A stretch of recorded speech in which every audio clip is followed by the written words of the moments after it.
I fear not the man who has practiced 10,000 kicks once, but I fear the man who has practiced one kick 10,000 times. अगर इस coat को हम ध्यान से समझे तो इसमें प्रैक्टिस को डिफाइन किया जा रहा है कि प्रैक्टिस का मतलब होता क्या है. जिसने प्रैक्टिस कर रखी है किसी एक काम की बार बार जब हम प्रैक्टिस करते रहते हैं तो क्या होता है, तो हम एक स्टेट में चले जाते हैं जिस स्टेट को बोलते हैं द स्टेट ऑफ फ्लो. और स्टेट ऑफ फ्लो में क्या होता है कि वो काम अपने आप होने लग जाता है. एक है आपको सोच करके एक काम को करना होता है, तो बीच में एक फिल्टर आ गया. जैसे एक आदमी ने अगर एक किक की प्रैक्टिस 10 बार करी है, तो अब अगर उसको उस किक को उसी जगह पे मारना है सामने वाले को, ओपोनेंट को, जिस जगह पे वो मारना चाहता है, मान लो नेक के यहां पर, तो उसको पहले सोचना पड़ेगा, वहां पर बड़ा दिमाग लगाना पड़ेगा, ध्यान लगाना पड़ेगा, तब जाकर के वो शायद हिट कर पाएगा. लेकिन अगर 10,000 बार उसने उसकी प्रैक्टिस कर रखी है या 1000 बार प्रैक्टिस कर रखी है एग्जैक्ट उसी की, तो अब उसको दिमाग लगाने की जरूरत नहीं है. या ये कह लो, ये जो दिमाग लगाने का काम है ये इतनी तेजी से हो जाएगा कि पता भी नहीं लगेगा. ऐसा लगेगा कि दिमाग लगा ही नहीं है. वो गैप बीच में से हट गया, यानी वो काम बहुत ही स्पीड से हो जाएगा. और स्पीड का ही सारा खेल होता है कि कौन सा काम कितनी स्पीड से हो रहा है, स्पेशली लड़ाई में, जिस कॉन्टेक्स्ट में कहा जा रहा है. फ्रैक्शन ऑफ सेकंड्स का डिफरेंस होता है कि जिस आदमी ने 10 बार प्रैक्टिस करी है, मान लो उसको वो किक सही जगह तक पहुंचाने में 1 सेकंड लगेगा, और जो दूसरा आदमी है उसको आधा सेकंड लगेगा. लेकिन ये आधा सेकंड का जो डिफरेंस आएगा वो इतना बड़ा है जिसकी कोई हद नहीं है, कि सामने वाले को आधा टाइम मिलेगा अपने आप को बचाने का, अपने आप को डिफेंड करने का. तो प्रैक्टिस से क्या होता है? प्रैक्टिस से आप एक फ्लो की स्टेट में चले जाते हो. फ्लो की स्टेट का मतलब क्या होता है कि वो काम अपने आप होने लग जाता है, बिना किसी एफर्ट के, बिना दिमाग लगाए वो काम अपने आप ही होने लग जाता है. जैसे कोई सिंगर है, उसने एक गाने को 1000 बार गा लिया है, अब वो स्टेज पे परफॉर्म कर रहा है, तो अब उसको दिमाग लगाने की जरूरत नहीं है, वो गाना अपने आप उसके अंदर से निकलने लग जाएगा. तो यहां पे एक्चुअल में प्रैक्टिस को डिफाइन किया जा रहा है, व्हाट इज प्रैक्टिस. और प्रैक्टिस जब भी हम लाइफ में करते हैं उसमें फोकस का बहुत बड़ा रोल है, नहीं तो वो प्रैक्टिस बेकार है. पहले आपको चूज करना पड़ेगा कि मुझे फोकस कहां करना है, और फिर जो भी उससे रिलेटेड नहीं है उसको मना करना होगा, उसको हटाना होगा. फिर जहां पर आपका फोकस है वहां पे रेपिटेशन चाहिए, बार बार उसको रिपीट करना होगा. इनफैक्ट रिपीट हो ही जाएगा ना, जब आप कुछ और कर ही नहीं रहे हो और वही एक काम कर रहे हो, आपके पूरा माइंड बॉडी एक ही काम में लग रहा है, तो अपने आप ही आप उसमें मास्टर होते चले जाओगे. इनफैक्ट एक कोटेशन है, practice makes the man perfect. ये सही नहीं है. क्यों? क्योंकि practice only in the right direction makes the man perfect. Practice तो दूसरा आदमी भी कर रहा है. 10,000 किक की प्रैक्टिस उसने करी है एक बार, तो प्रैक्टिस तो उसने भी करी है. और दूसरी तरफ से एक आदमी है जिसने एक ही किक की प्रैक्टिस 10,000 बार करी है. तो प्रैक्टिस से परफेक्शन नहीं मिलता है. Practice along with focus in the right direction makes the man perfect. Do not pray for an easy life. Pray for the strength to endure a difficult one. Do not pray for an easy life. क्यों? क्योंकि life तो easy है ही नहीं. तो अगर आप एक easy life के लिए प्रे कर रहे हो तो आपकी प्रेयर ही गलत हो गई, आपकी एक्सपेक्टेशन ही गलत हो गई. आपकी एक्सपेक्टेशन ऐसी हो गई जो कभी पूरी हो ही नहीं सकती. कोई इंसान तो क्या, भगवान भी आपकी एक्सपेक्टेशन को पूरी नहीं कर सकता. अगर आप कहते हो कि मुझे एक आसान जिंदगी चाहिए, आसान किसी की नहीं है जिंदगी. जो पैसे वाले हैं, मान लो कोई बच्चा है, वो किसी बहुत पैसे वाले घर में पैदा हो गया है, अरे उसकी अलग प्रॉब्लम्स है. और जो एक गरीब घर में पैदा हुआ है उसकी अलग प्रॉब्लम्स है. ऐसा नहीं है कि उसकी लाइफ में कोई प्रॉब्लम्स ही नहीं है, ऐसा कोई नहीं है. तो क्या कहा जा रहा है कि अगर प्रे करना ही है भगवान से या जिसको भी आप मानते हो उससे प्रे करना ही है, तो ये करो कि हे भगवान, मुझे एक आसान जिंदगी मत दो, क्योंकि जिंदगी तो आसान है ही नहीं. मुझे स्ट्रेंथ दो कि मैं एक मुश्किल जिंदगी को भी एंड्योर कर सकूं, सह सकूं. यानी मेरी सहन शक्ति को बढ़ाओ भगवान, मेरी स्ट्रेंथ को बढ़ाओ, मेरी पावर्स को बढ़ाओ. मुझे ऐसा बनाओ कि मुझे जिस भी माहौल में डाल दिया जाए, चाहे वो माहौल कितना भी अनकंफर्टेबल लग रहा है, मैं उसको सह सकूं.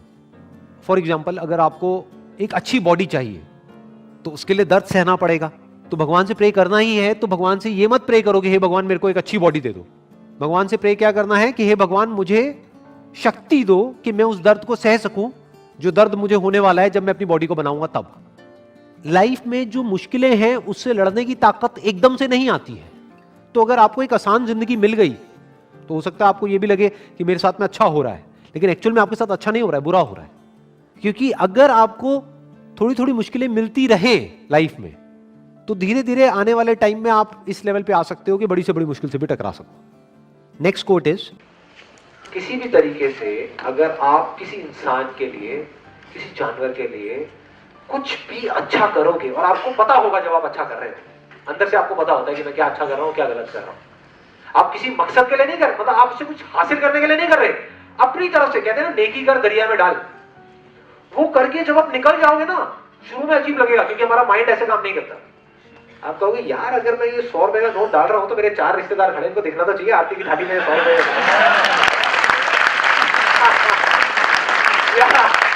शादी में डांस कर रहा है, डिंचे में डिंचे वहां पे जाके वारी फेरी होती है। कभी 10 की गड्डी पड़ी है, एक 50 का नोट निकाला, जब देखा सारे लोग हैं वहां पर दिखाने के लिए अपना 50 रुपए का वो वारी फेरी कर दिया। आप समझ गए मेरी बात? एक है कि हम किसी को दिखाने के लिए कर रहे हैं, उसमें आपको टेम्पररी खुशी मिलेगी, प्लेजर मिलेगा, उसको प्लेजर बोलते हैं। जॉय नहीं बोलते, हैप्पीनेस नहीं बोलते, ब्लिस नहीं बोलते। ब्लिस है आनंद, मतलब आप झूम गए, आप मस्त हो गए, आपको होश ही नहीं है, आप कह रहे मजा आ गया, ये मतलब आप ये भी भूल गए कि आप खुश हो, इतने खुश कि आपको पता ही नहीं है कि आप खुश हो। That is the peak of happiness. ऐसी भी स्टेट एग्जिस्ट करती है इस दुनिया में। और वहां तक कैसे पहुंचोगे? वहां तक आप पहुंच सकते हो, उसके लिए आपको कुछ बड़ा करने की जरूरत है। ये बहुत बड़ी गलत है। बड़ा करना भी अपने आप में एक ट्रैप है। जब आदमी बड़ा करने की सोचता है ना, तो वो मटेरियलिस्टिक चीजों का तो छोड़ देता है, लालच धीरे धीरे, क्योंकि मटेरियलिस्टिक चीजें जब उसको मिल जाती है तो उसका इंटरेस्ट उसमें से खत्म हो जाता है। वो नॉन मटेरियलिस्टिक चीजों को पकड़ लेता है, नाम को पकड़ लेता है, उसके अंदर नाम की भूख आ जाती है। मुझे नाम चाहिए, मुझे ये चाहिए, मुझे वो चाहिए, वो भी एक भूख है। जब तक वो वाली आपके अंदर भूख रहेगी, आप अटक गए। तो अब बेसिकली जिस दिन आप कहीं भी छोटे से छोटा स्टेप उठाओगे, छोटे से छोटा, तो आप समझ जाओगे आप अपने मकसद की तरफ जा रहे हो। और इसकी कोई एग्जैक्ट डेफिनेशन नहीं है कि ये करके ही आपको अच्छा लगेगा। हो सकता है कहीं कोई बच्चा हो, एक छोटा सा आपके घर के आसपास में, जो आपको घूमता हुआ दिखे, उसको पकड़ करके बिठा करके अपने पास में ला करके उसको पढ़ाने में आपको अच्छा लगे। यही आपकी जिंदगी का मकसद हो। उसमें आपको इतनी खुशी मिलेगी जो मेरे जैसे हजार लोग इतने हजारों सेमिनार करके भी नहीं पा सकते। आप इतने खुश हो जाओगे उसमें, क्योंकि आप कुछ ऐसा कर रहे हो जिसमें आप अंदर तक यू आर एट पीस। मतलब कुछ भी ऐसा करना है जहां पे आपको लगे कि यार मैं बेवजह नहीं हूं यहां पर इस धरती पे, मैं इंसान हूं। मैं सिर्फ ये नहीं है कि खाया पिया सोया उठा और ये किया, नहीं, मैं कुछ किसी तरीके से कर रहा हूं। आपको किसी को हंसाना अच्छा लगता है, फॉर एग्जाम्पल, एक बहुत बेसिक एग्जाम्पल, बहुत ही बेसिक।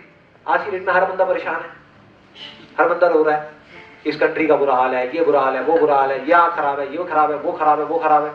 मतलब लोगों के चेहरों पे हंसी नहीं है, हंसी नहीं है, लोग हंसना ही भूल गए। हंसी नहीं, हंसने के बहाने ढूंढते हैं। मतलब पिक्चर जाएंगे हंसने के लिए, यार वो कॉमेडी फिल्म लगी हुई है वो देखूंगा तब हंसूंगा, 2 घंटे के लिए ऐसे बस, बाकी 24 घंटे क्या कर रहे हो? ये जिंदगी है क्या? नहीं। तो आपने क्या अपनी जिंदगी का मकसद बनाया? मैंने लोगों को हंसाना है, बस। देखो क्या मजा आएगा। आप जहां भी हो, ऑफिस में हो, घर पे हो, यहाँ पे हो, वहां पे हो, एक चुटकुलों की किताब खरीद ली आपने बढ़िया से, 50 चटपटे चुटकुले और पढ़ पढ़ के आप सुनाए जा रहे हो लोगों को। एक स्टेज ऐसी आ जाएगी, अब इसी तरीके से मकसद की शुरुआत होती है। आप सोच रहे हो यार ये करने से क्या कुछ बड़ा थोड़ी हो जाएगा। मैं बताता हूँ कैसे होता है। आपने वो करना शुरू किया और हो सकता है कॉलिंग आपके अंदर से आई, ये चुटकुलों, अभी सिग्नल्स होते हैं। ये मत समझो ये चीज एक दिन में हो जाती है, एक दिन में सुपरमैन बन जाते हैं, नहीं, एक दिन में नहीं होगा, इट टेक्स टाइम।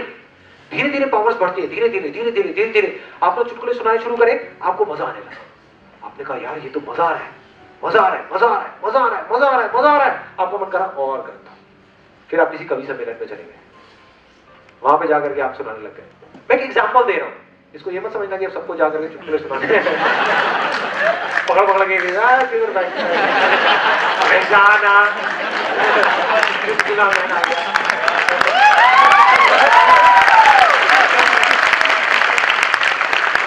कॉलिंग है, कुछ भी हो सकती है, कैसी भी अजीब सी हो सकती है, लेकिन अगर आप कुछ भी ऐसा ढूंढ लोगे जहां से आपको लगता है कि मैं कुछ मीनिंगफुल कंट्रीब्यूट कर रहा हूं, तो वो चीज आज नहीं तो कल आकर के आपको पकड़ लेगी, जकड़ लेगी, और फिर धीरे धीरे आप आगे बढ़ जाओगे। हो सकता है आने वाले टाइम में आप एक कवि बन जाओ, हो सकता है एक स्टैंड अप कॉमेडियन बन जाओ, हो सकता है कुछ भी बन जाओ।